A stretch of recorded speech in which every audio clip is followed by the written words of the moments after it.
The weight of love. When love became heavy, when I first met Daniel, he made me feel like I was the only woman in the world. His eyes would light up when I walked into a room, and his compliments came like a summer breeze, soft, warm, and frequent.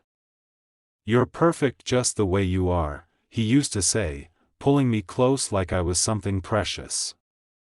At that time, I wore a UK size 14, confident and curvy.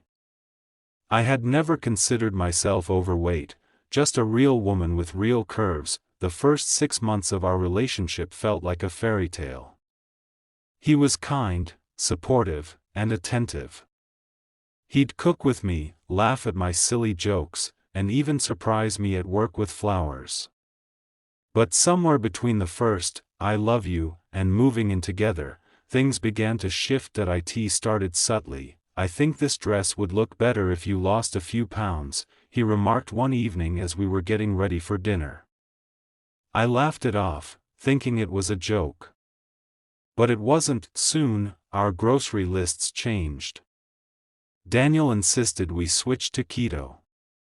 He replaced our favorite ice cream with sugar-free alternatives and hid my snacks. At first, I appreciated the motivation. After all, who doesn't want to be a healthier version of themselves? But his encouragement turned to control, and his concern became criticism. He started keeping track of my meals, logging them into an app without asking me. "I'm just trying to help," he'd say when I protested. If I reached for bread, his eyes would narrow.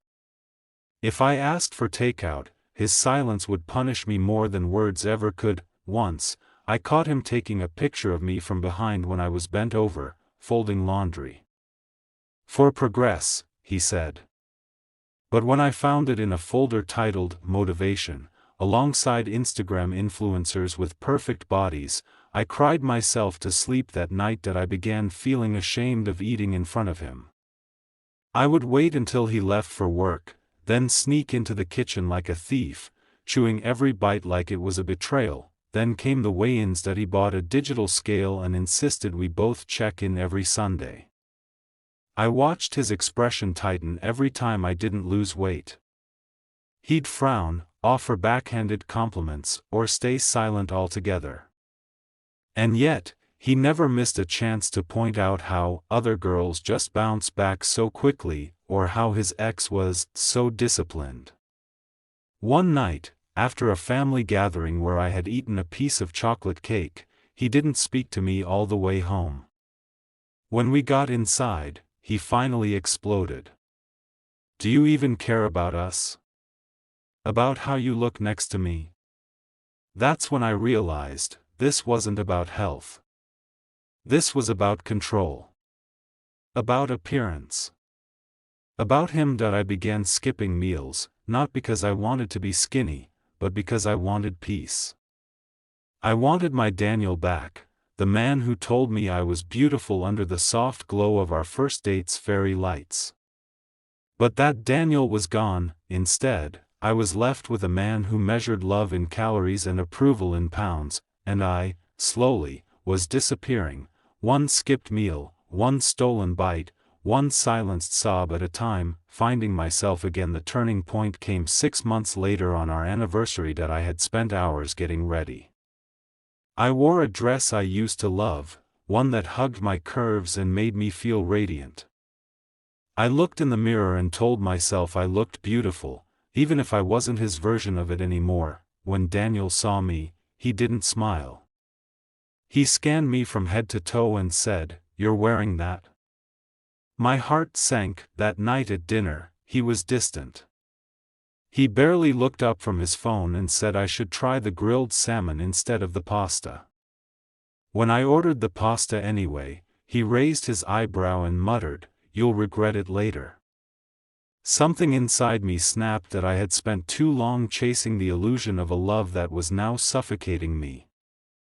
I had let his obsession become my burden. I had let his words shape my self-worth and his silence punish my hunger. I put down my fork, looked him in the eye, and asked, "Daniel, do you still love me?" He didn't answer immediately. just stared at me, expression unreadable. Then he shrugged, I love you, but I want you to be better. Better. Thinner. Smaller. That night, I packed a bag and left at it wasn't easy. I cried in the Uber, at my friend Clara's doorstep, and into my pillow for weeks. But every tear was a cleansing. Every sob was a release that I began therapy that I talked about how food had become guilt. How mirrors had become enemies.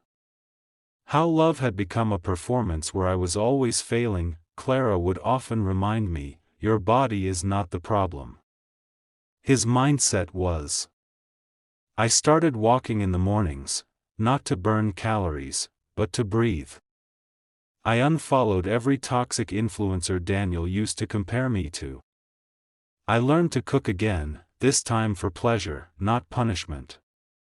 I even baked cookies for myself and enjoyed every bite without guilt. That I joined a support group. There, I met women who had lived my story in their own ways. Some had been called names. Others had been cheated on with slimmer options. But all of us had been wounded by someone who claimed to love us, only to mold us into a different version of ourselves, and slowly, I healed. Months later, I bumped into Daniel at a bookstore. He looked surprised to see me, lighter, not in weight, but in spirit. You look different, he said. I am different, I replied with a calm smile. That he asked if I wanted to grab coffee.